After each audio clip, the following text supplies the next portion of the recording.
Cela fait maintenant un moment que je partage avec vous mes connaissances, et que je vous aide à mieux comprendre le destin des personnes enfermées dans les royaumes, qu'ils soient au service de l'entité ou qu'ils soient les victimes de ces jeux sadiques et tordus. Et jusqu'à maintenant, nous avons vu des tas d'histoires, et surtout des tas de raisons de finir en ces lieux. Le désespoir, la colère, la haine, la solitude, l'abandon. Souvent des émotions très négatives. Et si je vous disais que certaines personnes sont ici par amour, me croiriez-vous? Vous devriez. Parce que c'est le cas de Charlotte Déchet. Vous allez voir dans un instant, mais sa vie entière est une terrible tragédie. Elle n'a connu que la haine, le rejet, la souffrance et le dégoût des autres. L'entité s'est infiltrée dans sa vie dès le début, et ses sbires ont tourmenté Charlotte autant que faire se peut. Mais c'est l'amour qu'elle portait à son frère siamois, Victor, qui l'a mené à rejoindre les royaumes. Toute sa vie, toute sa courte vie. Chacune de ses décisions fut prise par amour et pour protéger ce petit être difforme qui grandissait dans son corps. Elle aurait dû le haïr, comme une tumeur cancéreuse. Mais comme si elle nous montrait le chemin à suivre, elle n'a éprouvé que tendresse et sentiment de protection envers lui. Voyez plutôt. Enfants siamois, Charlotte et Victor Déchet ont développé un lien émotionnel rare. L'invraisemblance de leur naissance au XVIIe siècle pourrait passer pour un miracle, mais elle déclencha presque immédiatement une vie de persécution. Les jumeaux étaient venus au monde avec le bas du corps de Victor soudé à la poitrine de sa sœur, ses jambes enroulées autour des muscles et des organes de cette dernière. Plus petit que Charlotte, il avait plus grandi telle une excroissance du corps de celle-ci plutôt qu'en enfant complètement formé. Les nouveau-nés se mirent à hurler, tout comme la sage-femme qui les avait aidés à naître, et qui s'enfuit de la maison en hurlant qu'une sorcière venait de donner naissance à un démon. C'est alors que commença la traque de Charlotte, Victor et de leur mère, Madeleine. Les années suivantes ne furent que de fugaces souvenirs pour les jumeaux, mais c'était là ce qui ressemblait le plus à une vie normale.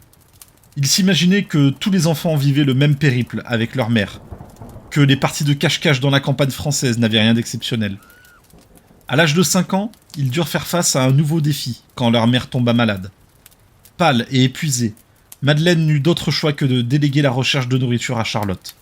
Enfouie sous une couche de vêtements qui dissimulait le corps protubérant de Victor, la jeune fille s'éloigna de leur tente en forêt et se dirigea vers la ville de proximité. Malgré son apparence spéciale, elle se souvint de son entraînement, attendant une opportunité sur le marché pour chipper toute la nourriture possible. C'était une victoire, mais une victoire de courte durée. Après minuit, des flammes encerclèrent le campement de la famille, dansant dans l'obscurité. Un cri brisa le silence de la nuit, donnant l'ordre à une foule de chasseurs de sorcières d'attaquer. Des mains crasseuses tirèrent les jumeaux de leur lit, Charlotte frappant du pied frénétiquement quiconque approchait. Madeleine criait pour ses enfants, mais un coup de gourdin sur le crâne se chargea de la faire taire. Victor poussa un cri strident, couinant tel un rat pris au piège. Les chasseurs se coordonnèrent rapidement. Un juge désigné à la levée déclara Madeleine coupable de sorcellerie, preuve étant sa progéniture démoniaque. Et en quelques minutes, ils attachèrent son corps inconscient à un arbre, entourant ses pieds de brindilles sèches et de mousse. À son réveil, elle ne lutta pas, suppliant uniquement de ne pas laisser ses enfants la voir ainsi. Mais il n'en fut rien, et les jumeaux furent forcés de regarder la torche allumée et les flammes dansant sur les jupes de leur mère dévorant ses chairs. Ils virent comment la graisse dégoulinait de son cadavre, son visage tordu recouvert de cloques. Ils regardèrent jusqu'à ce que les hurlements qui déchiraient ses cordes vocales cessèrent, et qu'il ne subsiste plus que le crépitement des braises et une puanteur à soulever le cœur. La moindre trace de bonheur et de bonté qu'ils avaient en eux s'éteignit à la mort de leur mère. Mis en cage et transportés jusqu'à un vieux temple en bois, ils furent revendus à un groupe d'hommes mystérieux, vêtus de capes noires. Victor réagissait avec la férocité d'une bête enragée envers quiconque l'approchait, cherchant à mordre et à griffer. Seule sa sœur était capable de l'apaiser. Amère et haineuse envers tout le monde à l'exception de son frère, Charlotte se découvrit un but dans la protection de ce dernier. Dans le temple, ils furent les sujets d'expériences inhabituelles pendant des années, parfois cruelles, mais le plus souvent déroutantes. Un jour, ils devaient briser le cou d'un petit oiseau gris. Le lendemain, les hommes les faisaient saigner au-dessus d'un vase rempli de roses. Tous les 7 jours, ils dormaient avec une branche de chêne humide sous leur oreiller. Sans oublier les chants, émis à intervalles réguliers par un chœur interminable de silhouettes cachées.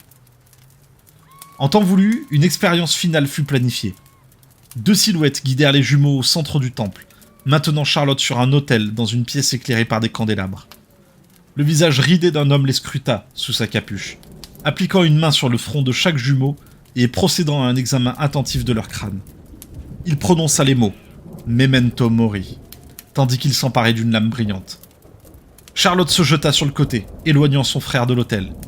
Dans un cri strident, ce dernier tendit le bras aussi loin que possible et fit tomber un candélabre à terre. Le bois sec prit feu en un instant. Les flammes se propagèrent au sol, incendiant les robes noires. Des cris d'agonie transpercèrent le chaos, ce qui ne manqua pas de revigorer Charlotte. Elle se précipita à travers le brasier, ne voyant rien d'autre que la fumée noire et les flammes torrides. Ses poumons chargés d'un air lourd se firent douloureux. Elle ne trouvait pas de sortie, le moindre pas la menant vers une chaleur écrasante. Suffocant, elle tomba à genoux, et ce fut là qu'elle la vit. La lueur du sol à travers les arbres. Elle trébucha hors des flammes au milieu d'une passerelle d'herbes couverte de rosée. Sans se retourner, elle courut dans la forêt, jusqu'à ce qu'elle s'écroule d'épuisement.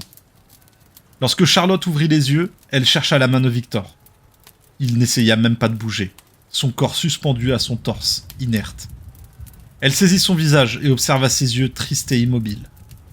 Les mouvements auxquels elle était habituée, son corps tiraillant sa peau, ses jambes tapotant la cavité de sa poitrine, tout cela avait cessé. Victor était mort. Charlotte n'eut d'autre choix que de continuer d'avancer en pleurant, de crainte que les capes noires et les chasseurs de sorcières ne la retrouvent. Elle dissimula le cadavre de son frère sous ses vêtements et se dirigea vers les égouts d'une ville proche. Elle y monta son campement, sortant pour voler la nourriture qu'elle pouvait et s'attaquant aux granges pour chipper la bouillie destinée aux cochons quand elle était désespérée. Au fil du temps, le cadavre de Victor finit par pourrir, ses membres noircis suintant, mais résistant à la décomposition totale, comme si le sang de sa sœur circulait encore à l'intérieur de lui. Protéger son corps sans vie devint la seule raison d'être de Charlotte, qui refusait de se séparer de l'unique famille qui lui restait. Son adolescence fut un véritable exercice de survie. Sa haine pour l'humanité augmentant de jour en jour, car elle réalisa qu'il ne la laisserait jamais vivre en paix. Peu importe combien avait perdu la vie lors de ses larcins bâclés et autres tentatives désespérées de s'échapper, ils seraient toujours plus nombreux à la poursuivre et à la traiter de monstre, de démon et de sorcière. Et les capes noires étaient les pires de tous. Ils la pourchassaient sans cesse, la forçant constamment à abandonner son abri pour prendre la fuite. Charlotte passa des années à fuir, faisant couler le sang par nécessité, veillant sur son frère mort depuis longtemps. Durant un hiver particulièrement froid, son corps commença à lâcher. La nourriture se faisait rare, et son refuge branlant ne la protégeait pas des températures glaciales. Armée d'une faucille, elle se recroquevilla près de son feu de camp dans les bois, ignorant si les capes noires l'emporteraient avant que le froid ne s'en charge. Tandis que ses narines et ses lèvres gelées prenaient une légère teinte bleutée, Charlotte ressentit quelque chose qu'elle n'avait jamais éprouvé jusqu'à ce jour. L'acceptation. Elle ferma les yeux et s'ouvrit à la sérénité de la mort, quand elle entendit un cri strident et féroce. Victor fut alors pris de spasmes et s'agita sur son torse, un nuage de brume l'enveloppant. Avant qu'elle ne puisse réagir, il tomba à terre dans une flaque de sang et partit en courant dans la neige. Refusant de céder à la mort, elle s'élança à sa poursuite, l'appelant par son nom. Elle courut dans la forêt jusqu'à ce qu'elle aperçoive Victor, assis à proximité d'une brume épaisse. Son visage tordu et sauvage hurla, tandis qu'une silhouette sombre à capuche émergea de la brume, l'attrapant par le bras et l'emportant. La sérénité éprouvée par Charlotte s'était évanouie, laissant place à une haine bouillonnante et à la rage sur laquelle elle s'était appuyée pendant si longtemps. Serrant fermement sa faucille, elle s'élança dans la brume, prête à éviscérer quiconque s'approcherait de son frère. Terrible, n'est-ce pas? Je vous avais pourtant prévenu. Charlotte et Victor ne connurent que le mépris leur vie durant. Il n'est pas étonnant qu'ils soient devenus l'un des tueurs les plus zélés du royaume, leur haine venant s'ajouter au festin d'émotions qui viennent chatouiller les papilles de l'entité. Comme je vous l'ai dit, le sombre vallon, le culte de l'entité, fut dès le début impliqué dans la vie des jumeaux. Et c'est l'un d'entre eux qui, au dernier instant, emporta dans la brume le sinistre pantin de chair ranimée que l'entité faisait passer pour Victor, afin d'y attirer sa grande sœur. Ce qui est étonnant, c'est que Charlotte savait très bien que cette créature n'était pas son frère. Elle a porté la dépouille de son frère accrochée à sa poitrine durant des années. Elle savait qu'il était mort, et que ce qu'elle voyait n'était qu'un leurre, et ne pouvait pas être son petit frère. Mais le voir là, debout devant elle, respirant et criant, a sans doute occulté toute forme de rationalité dans son esprit. Elle ne voyait que son frère ressuscité par une quelconque force, et elle ne l'abandonnerait jamais. La brume était riche en souvenirs de Charlotte. J'en ai extrait quelques-uns que j'ai trouvés pertinents pour vous les montrer, afin de comprendre mieux cette relation symbiotique qui unissait les jumeaux. Cela se passe juste après leur évasion du temple du Sombre Vallon. Regardez plutôt. Souvenir 6903. Une rafale de vent souffle les feuilles dans la forêt. Charlotte se dirige vers l'ouest, le plus loin possible du temple. Si elle rassemble quelques provisions, elle pourra peut-être atteindre la côte. Sa mère lui avait un jour fait part d'un rêve qu'elle avait de voguer à l'ouest à travers l'océan, vers un autre monde.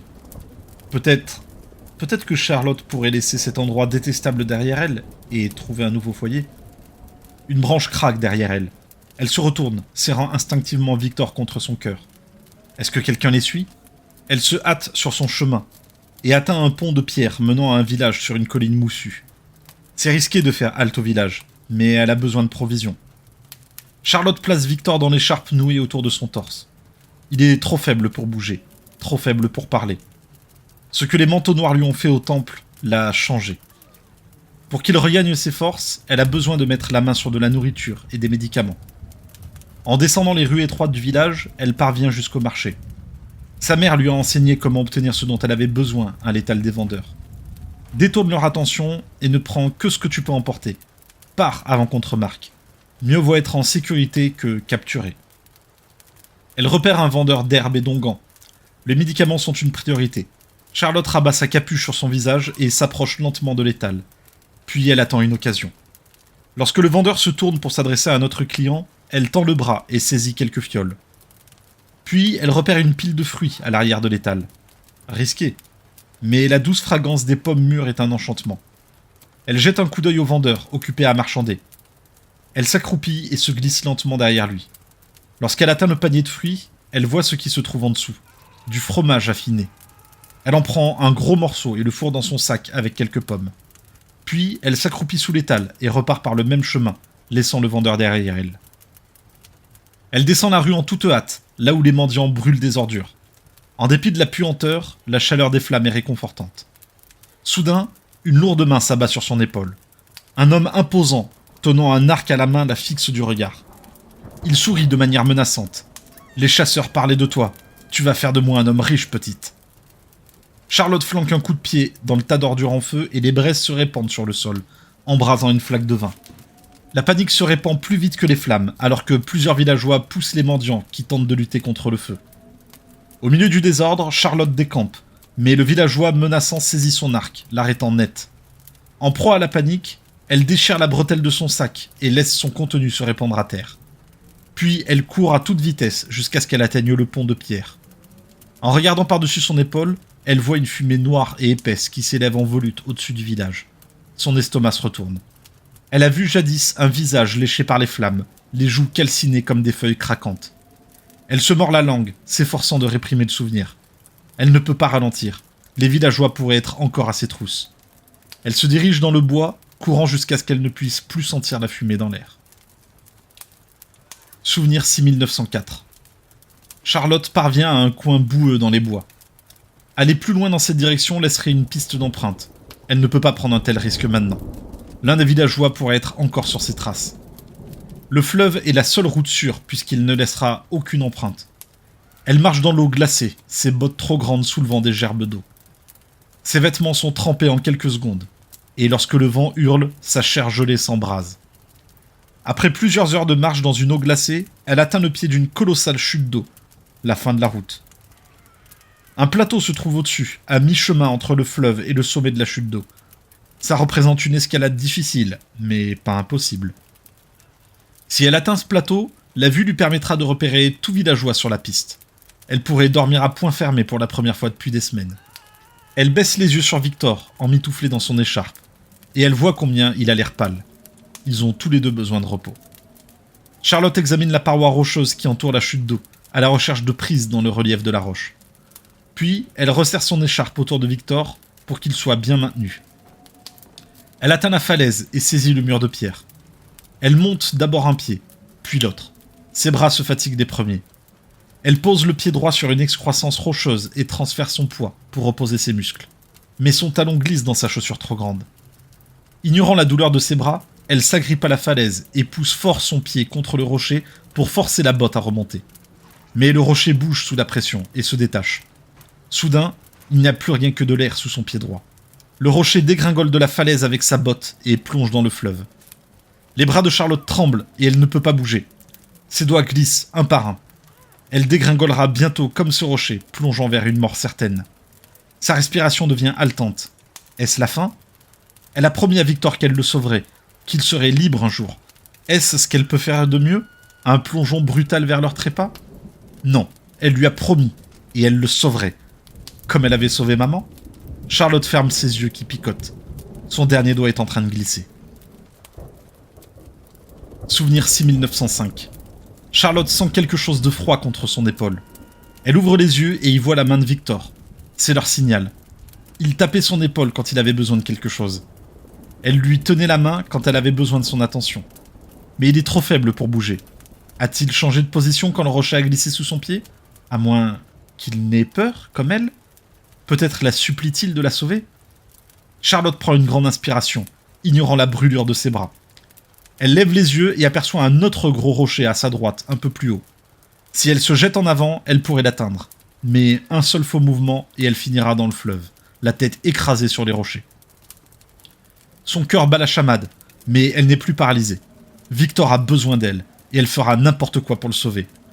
Plantant ses ongles dans la paroi rocheuse, Charlotte tire de toutes ses forces et saute. Alors qu'elle se jette en avant, son cœur s'arrête de battre. Puis son pied droit atterrit sur le rocher supérieur, qui bouge instantanément sous son poids. Terrifiée, elle réalise qu'elle est en train de tomber, lentement. Se cramponnant frénétiquement à la paroi, elle agite les bras, ignorant les roches tranchantes qui déchirent et brûlent sa chair. Elle ferme les yeux alors qu'elle glisse, mais son bras droit trouve une prise, interrompant la chute. Alors qu'elle s'agrippe, son pied droit se pose sur quelque chose de solide et elle y transfère son poids avec prudence. Ses oreilles sonnent frénétiquement et tout son corps est pressé contre le rebord accidenté de la falaise. Elle regarde en direction de Victor. Il est encoconné dans son écharpe, à l'abri. Serrant les dents, Charlotte lève les yeux. Le bord du plateau est à environ une toise au-dessus. Elle peut y arriver. Elle trouve une prise pour son bras gauche, puis se hisse. D'abord un pied, puis l'autre.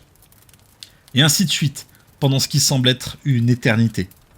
Jusqu'au sommet, jusqu'à ce qu'elle arrive sur le rebord du plateau, saine et sauve. Souvenir 6906. Charlotte s'écroule sur le plateau. L'espace d'un instant, pendant l'ascension, elle a cru que c'était la fin. La peur de la mort n'a rien de honteux. Mais quelque chose d'autre s'est produit. Pendant une seconde, elle a ressenti du soulagement fugace en contemplant la mort.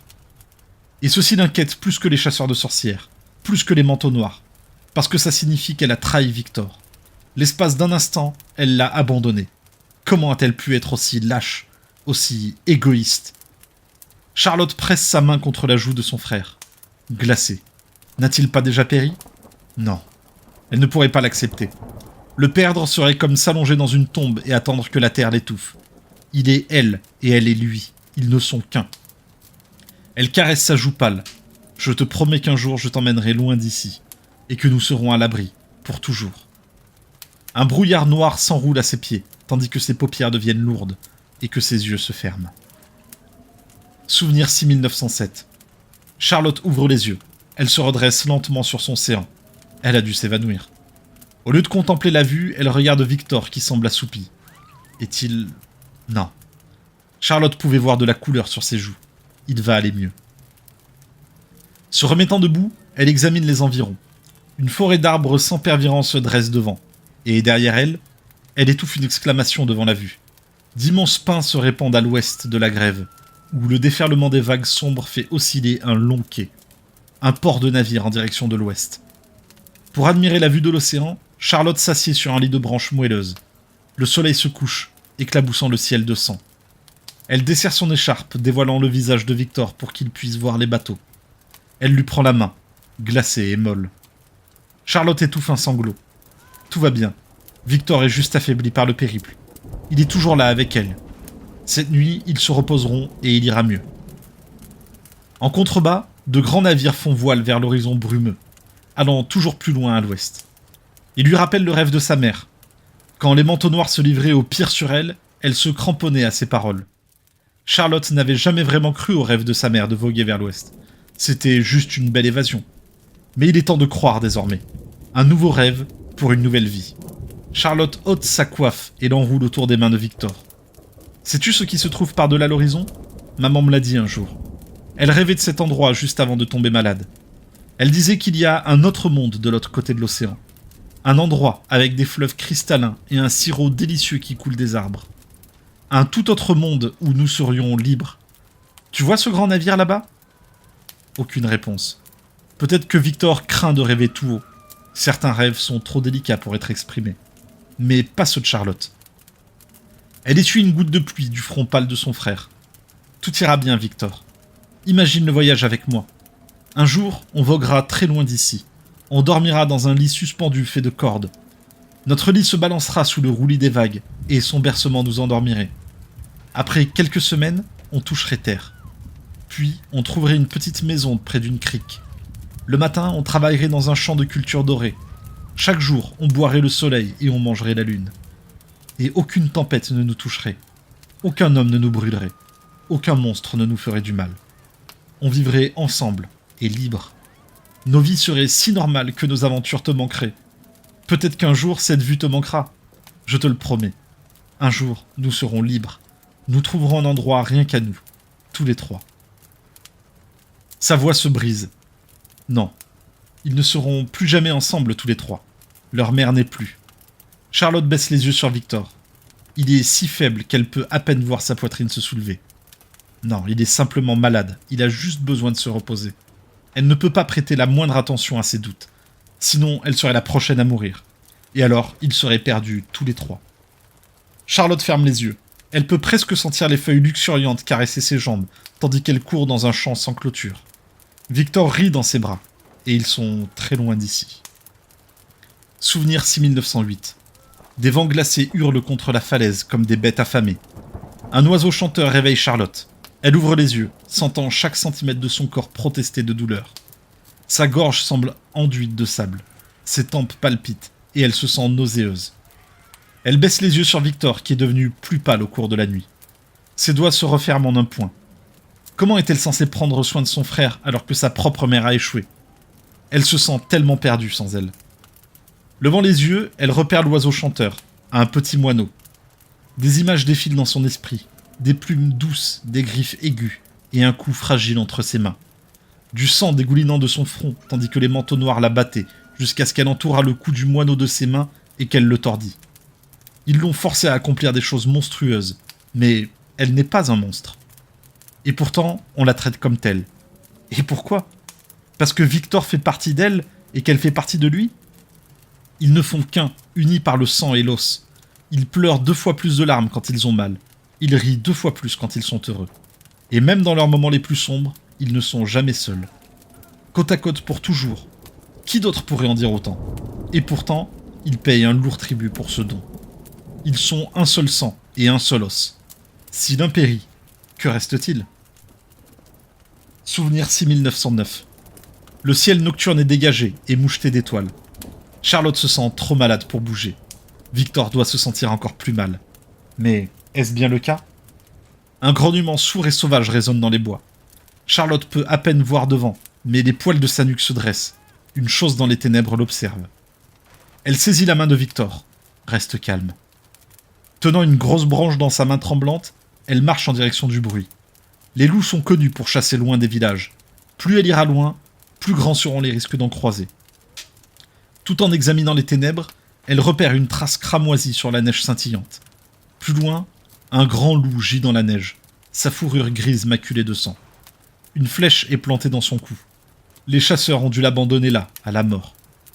Le loup gronde tandis que ses yeux sombres se posent sur elle, mais il semble trop faible pour bouger. Puis, elle entend un aboiement au perché. Un petit louveteau blanc se cache sous la patte du loup. Une louve mourante et son bébé en pleurs, luttant pour survivre. Charlotte sait ce qu'elle doit faire, et elle se hait pour ça. Elle se penche et se saisit du petit louveteau. Le louveteau tente de lui mordre les doigts, mais ses dents sont bien trop petites pour faire le moindre mal. La louve hurle et lutte pour se remettre debout, mais ses jambes cèdent sous son poids et elle s'écrase dans la neige. Charlotte ignore les gémissements de la louve agonisante et creuse un trou, trop profond pour que le louveteau puisse en sortir. Quand la propre mère de Charlotte hurlait de douleur, elle aurait voulu que quelqu'un mette un terme à son agonie. Charlotte approche de la mère du louveteau, avec des mains tremblantes. L'animal gronde quand elle saisit la flèche. Elle l'arrache d'un coup sec. La louve hurle de douleur et s'écroule. Le louveteau pleure en réponse, creusant frénétiquement dans la neige. Charlotte agite sa branche en direction du louveteau et hurle « Cours! Va-t'en !» Le louveteau gronde faiblement, puis détale dans la nuit. La vision de Charlotte devient floue, tandis que les larmes se mêlent au sang éclaboussant son visage. Vaut-elle mieux que ses chasseurs ? Il n'y avait plus rien à faire pour la louve. Une douleur aussi inutile était cruelle, et les chasseurs auraient pris son petit au piège s'il était resté à proximité. Une vie de captivité avec les tueurs de sa mère. Non, Charlotte avait fait preuve de miséricorde envers eux deux. Elle sait ce que c'est que d'être capturée par de tels monstres. Souvenir 6910. Les larmes de Charlotte refusent de se tarir. Les remords pour avoir tué la louve ont déclenché une oppression grandissante dans sa poitrine. 2 ans plus tôt, elle n'aurait jamais pu tuer un être vivant. Et pourtant, est-ce humain de regarder un être innocent souffrir cruellement jusqu'à la mort ? Elle aurait préféré s'éloigner, mais elle ne se fait aucune illusion. Les souffrances de sa mère ont été une leçon suffisante. Lorsque sa mère fut capturée par des chasseurs de sorcières, Charlotte s'était convaincue qu'il n'y avait rien qu'elle aurait pu faire. Mais ce n'était pas tout à fait vrai. Les chasseurs dormaient dans une cabane en bois, derrière l'église, près de la forêt. La cabane était si vieille et si sèche qu'une étincelle l'aurait embrasée d'un coup. Et pourtant, elle n'avait rien fait si ce n'est attendre le procès. Puis elle avait dû regarder sa propre mère brûler vive. Il y avait eu d'autres occasions manquées d'empêcher des innocents de souffrir. À chaque fois, la voix de sa mère l'avait retenue. Ne laisse personne te faire tomber si bas que tu les haïsses. Au bout du compte, c'est toi que tu haïras le plus pour ça. Mais maman était partie maintenant. Charlotte a regardé les flammes faire fondre son visage tandis qu'elle poussait des hurlements d'agonie. Maintenant, Victor est tout ce qui lui reste, et elle baisse les yeux sur lui. Ses joues ont une teinte bleue. Peut-être qu'il a franchi le point de non-retour. N'est-ce pas son cas à elle ? Non, il ira mieux. Ils sont un, unis par le sang et l'os. Ils ne l'abandonneraient jamais. Souvenir 6911. Le bruit retentissant réveille Charlotte à l'aube. Un tas de cendres gît à ses pieds, son feu éteint depuis longtemps. Quelque chose craque dans son dos. Un homme de haute taille émerge à l'orée de la forêt. Elle se souvient de lui, le villageois qui avait déchiré son sac au marché. Il lève son bras, révélant son arc. Le cœur de Charlotte s'arrête alors qu'elle le voit bander son arc. Se relevant maladroitement, elle détale dans les bois. Une flèche se plante près d'elle, et elle garde les yeux rivés au sol pour éviter les racines. Cédant à la panique, elle hâte le pas, et son pied gauche se pose sur une souche, et elle se tord maladroitement la cheville. Elle s'écroule en avant. Une flèche se plante près de son visage, lui entaillant la joue.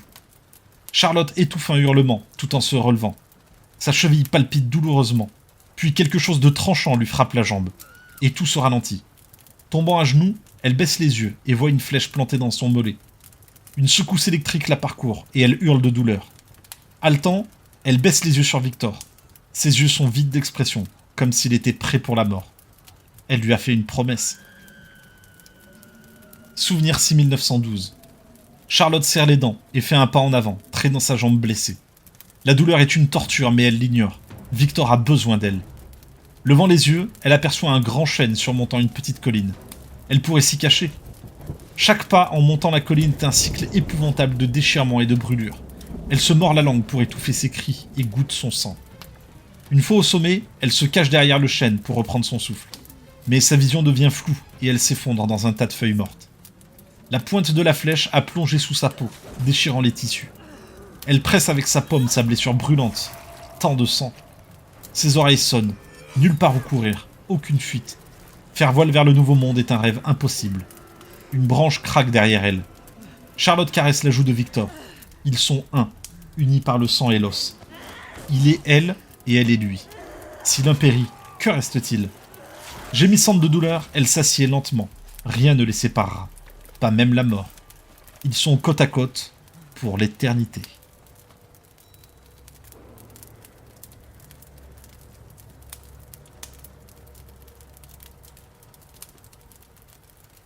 C'est le dernier souvenir pertinent que j'ai récupéré. Comment ne pas éprouver de la compassion après avoir été témoin de ça ?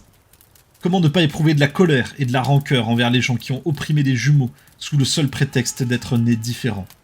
L'obscurantisme est un réel fléau et transforme les humains en monstres pires que tout ce qu'on peut trouver dans les royaumes. Ce qui me rend le plus triste pour eux à ce moment-là de leur histoire, c'est que Victor est décédé durant l'incendie du temple, mais que Charlotte refuse de l'admettre. À cet instant, elle avait besoin de se persuader qu'il était encore en vie. Se dire qu'il allait se remettre, qu'il n'était que fatigué et un peu malade, était la seule chose qui lui donnait la force de continuer à lutter pour ne pas sombrer dans la léthargie de la mort. Je sais que c'est un exercice particulièrement ardu, mais la prochaine fois que vous croiserez Charlotte et Victor, essayez de repenser à leur histoire. Essayez de trouver la force, peut-être pas de leur pardonner leur traque sanglante dans les royaumes, mais au moins de comprendre ce qui a pu les pousser à de telles extrémités.